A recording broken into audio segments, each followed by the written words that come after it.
கர்த்தருடைய பரிசுத்த நாமத்துக்கு ஸ்தோத்திரம். கோர்ட்டுக்கு போகாத அங்கே வந்துட்டேன்னு நினைக்கிறேன்னா இதில் ஒரு பெரிய சாட்சியும் சத்தியமும் கர்த்தர் என்னை மேன்மைப்படுத்தின ஒரு சாட்சியோடு கூட இந்த வார்த்தையை பகிர்ந்து கொள்ள விரும்புகிறேன். அதனால தான் இந்த தோட்டத்தில் வந்திருக்கேன். அது இல்லாமல் நான் அட்வொகேட் ஆகி 8 மாதம் ஆகுது. இன்றைக்கி தான் அந்த ட்ரெஸ்ஸை போட்டு வரேன்.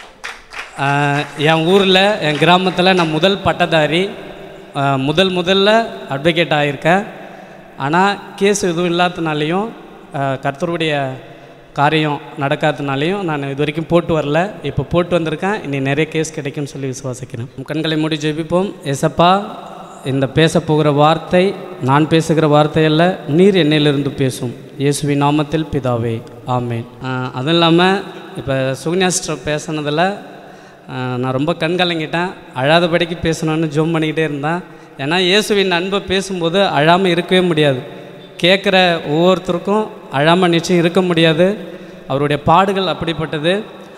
சங்கீதம் 22ஐயும் இன்னொருத்தர் மத்தேயு 27ஆம் அதிகாரத்தையும் பிரித்து வச்சிங்க. அதில் உள்ள வசனங்களை தான் கம்பேர் பண்ணி பார்க்க போகிறோம். சங்கீதம் 22, மத்தேயு 27ஆம் அதிகாரம். இன்னொருத்தர் ரோமர் 2ஆம் அதிகாரத்தை எடுத்து வச்சுக்கிங்க. மத்தேயு 27, 45, 47 ஏலி ஏலி லாமா சபக்தானி, இது ஒரு அராமிக் வார்த்தை. அடுத்தது மார்க்கு 15, 33, 35 எலோயி எலோயி லாமா சபக்தானி, இது ஒரு ஹீப்ரு வார்த்தை.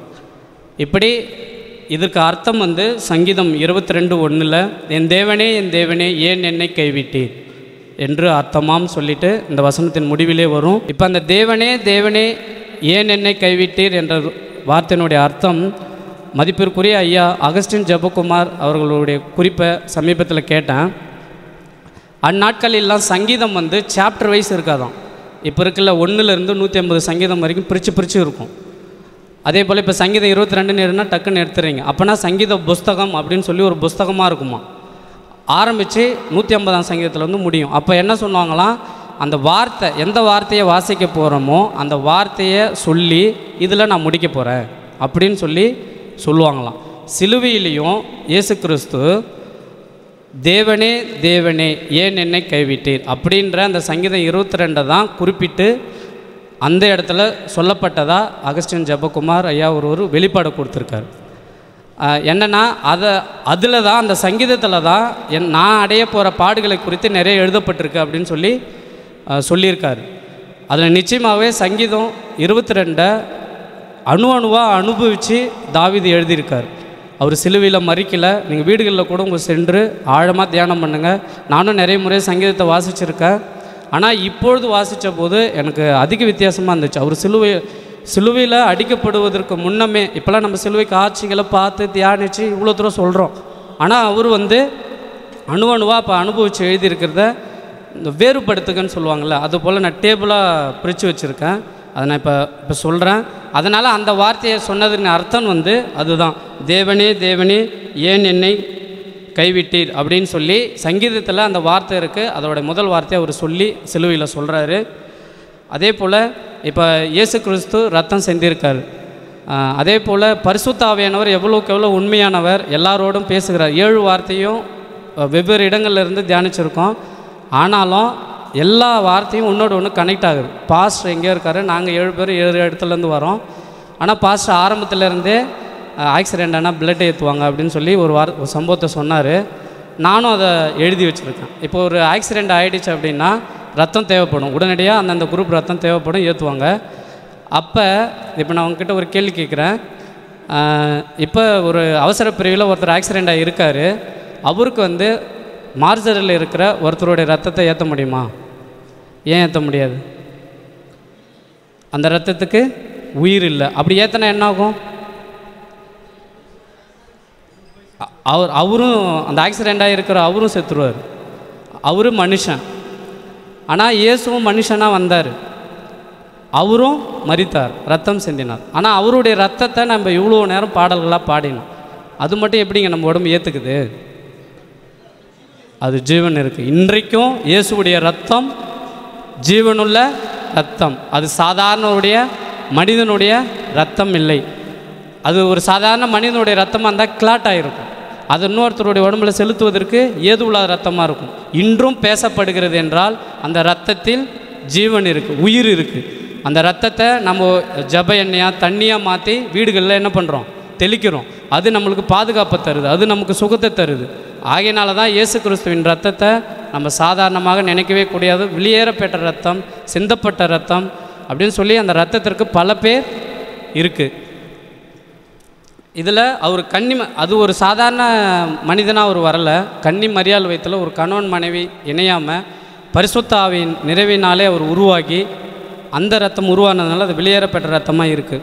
அடுத்தது, இன்றும் அநேகர் விசுவாசிகள் தினம் தினம் கேட்கும் கேள்விகளில் ஒன்று, நம்ம கடனில் இருக்கும்போது, வியாதியில் இருக்கும்போது, பிரச்சனையில், குழப்பங்களில் பல நேரங்களில் நம்ம சொல்கிற வார்த்தை, தேவனே, இயேசுவே, ஏன் என்னை கைவிட்டீர், ஏன் என்னை கைவிட்டீர், ஏன் என்னை கைவிட்டீர். இதை தான் நம்ம கடவுளுக்கே கண் இல்லையா, இப்படிலாம் பலவிதமாக பல மனிதர்கள், இயேசுவை ஏற்றுக்கொண்டவர்களும் அவங்கவுங்க கஷ்டத்தில் இப்படி தான் சொல்கிறோம். இயேசுவை ஏற்றுக்கொள்ளாத புறஜாதியரும் இப்படி தான் கடவுள் கைவிட்டுட்டார் அப்படின்னு சொல்கிறாங்க. இப்படி கேள்வி கேட்பதனால தான் இன்னும் ஒவ்வொருத்தரும் நாம் சபை விசுவாசிகள் ஒரு முழுமையான ஆசீர்வாதத்துக்குள்ளே போகாமல் இருக்கோம். இதுக்கான உதாரணத்தை நான் கடைசியில் சொல்கிறேன். இப்போ சங்கீதம் 22 பார்த்தா அவர் தாவீது ராஜா. மத்தேயு 27 பார்த்தா அவர் இயேசு ராஜா. இப்போ இதில் இருக்கிற தாவீது வந்து ஈசாயினுடைய மகன், இயேசு மரியாளுடைய மகன். தாவீது ஆடு மேய்த்தவர், இயேசு தச்சர் வேலை செய்தவர்.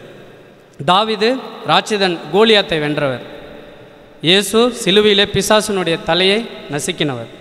இவர் இஸ்ரவேலின் ராஜா. தாவீது வந்து இஸ்ரவேலின் ராஜா, இவர் யூதருடைய ராஜா அப்படின்னு சொல்லி எல்லாரும் கிண்டல் பரியாசம் பண்ணாங்க. தாவீது ரத்தம் சிந்தவில்லை. யுத்தத்தில் வேணால் ரத்தம் சிந்திருக்கலாம், ஆனால் அவர் வந்து பாவத்திற்காக ஒரு ரத்தம் சிந்தலை. இயேசு வந்து நம்மளுடைய எல்லாருடைய பாவங்களுக்காக ரத்தம் சிந்தினார். தாவீது பாவம் செய்தார், இயேசு பாவம் செய்யவில்லை. தாவீது மரித்தார், உயிரோடு எழுந்திருக்கல. இயேசு வந்து மரித்தார், உயிர்த்த 3ஆம் நாள் உயிரோடு எழுந்து இன்றும் வாழ்கிறார், நம்மோடு வாழ்கிறார். வசனம், அதாவது சங்கீத பகுதியை வச்சுருக்கிறவங்க சங்கீதம் 1 வாசிங்க. அப்படியே வசனம் மத்தேயு வச்சுருக்கிறவங்க வசனம் 46.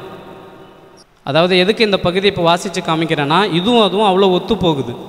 சங்கீதத்தில் ஒரு மனிதனாக இயேசு இருந்து அவ்வளோ வேதனைகளை அனுபவித்து சொன்னதை,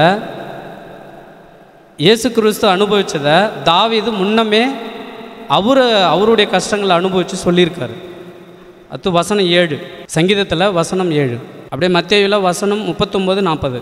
இல்லை, மத்தேயு 27. துலுக்கி கட்டுகிறவனே தூஷித்தல்.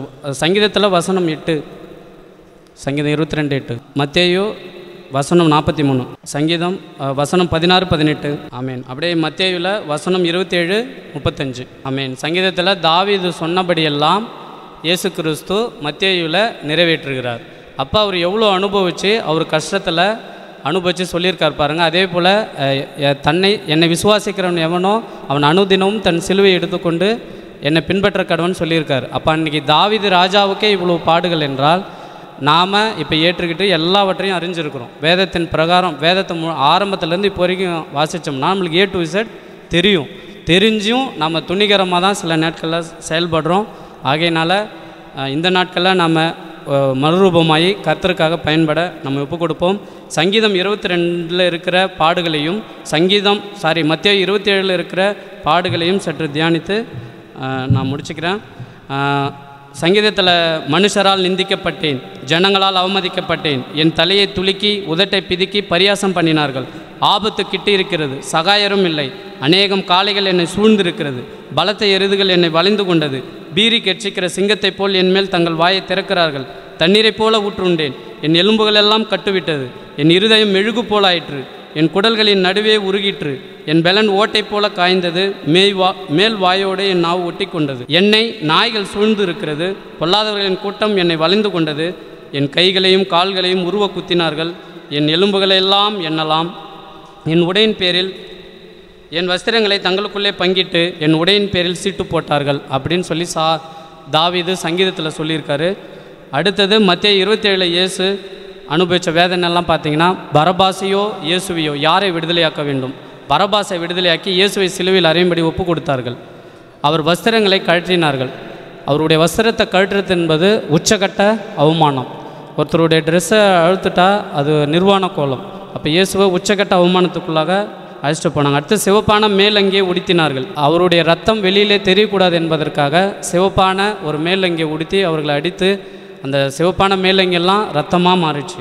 முள்முடியை பின்னி அவர் சிரசின் மேல் வைத்து ஒரு கோலை அவர் கையில் கொடுத்து யூதருடைய ராஜாவே வாழ்க என்று பரியாசம் செய்தார்கள். அவர் மேல் துப்பினார்கள். அந்த கோலை எடுத்து சிரசின் மேல் அடித்தார்கள். கசப்பு கலந்த காடியை குடிக்க கொடுத்தார்கள். அவர் வஸ்திரங்களை சீட்டு போட்டு பங்கிட்டு கொண்டார்கள். அந்த வழியாய் நடந்து போனவர்கள் தங்கள் தலையை துலுக்கி தேவாலயத்தை இடித்து 3 நாளைக்குள்ளே கட்டுகிறவனே உன்னை நீயே ரட்சித்துக்கொள், சிலுவையில் இருந்து இறங்கி வா என்று சொல்லி இயேசுவை தான் தேவனுடைய குமாரன் என்று சொல்லி தேவன் பேரில் நம்பிக்கையாக இருந்தானே அவர் இவனை ரட்சிக்கட்டும். கல்லர்களும் அந்தபடியே நிந்தித்தார்கள். வேதத்தில் எழுதி உள்ளதும் நாம் அறிந்ததும் நான் சொன்னதும் கொஞ்சமே, அவர் அடைந்த பாடுகள் சொற்களால் வர்ணிக்க முடியாதவைகள். இப்போ என்னுடைய சாட்சி நான் இதுக்கு இடையில் சொல்லிடுறேன். பாஸ்டர் 1994 இங்கே வந்தார். எதுக்கு இதை சொல்கிறேன் அப்படின்னா, இப்போ இங்கே முன்னாடியே சொன்னல, ஏன் நான் இதுக்கு ஒரு உதாரணம் சொன்னேன். இன்று அநேகர் தினம் தினம் கேட்குற ஒரு கேள்வி, ஏன் எனக்கு இப்படி நடந்துச்சு, ஏன் என்னை ஏசப்பா கைவிட்டார்னு சொல்லிட்டு.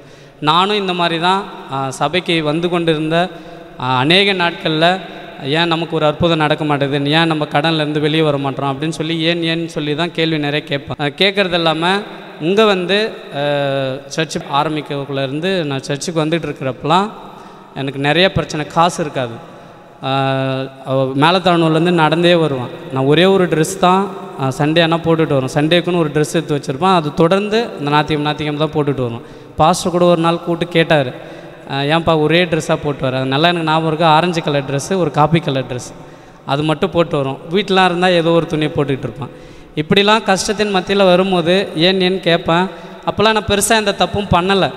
நாம் பாஸ்டர் சொல்கிற வசனத்தெல்லாம் வச்சு பார்க்கும்போது பரவாயில்ல, நம்ம நல்லவனாக தான் இருக்கேன் அப்படின்னு சொல்லி சில தவறுகள் இங்கே விசுவாசிங்க பாஸ்டருங்கெல்லாம் செய்யும்போது இயேசுவை ஏற்றுக்கிட்டு இவங்க இப்படிலாம் இருக்காங்க, பரவாயில்ல, அதுக்கு நாம் பரவாயில்ல அப்படின்னு சொல்லி நானே நம்ம வச்சுக்குவோம்.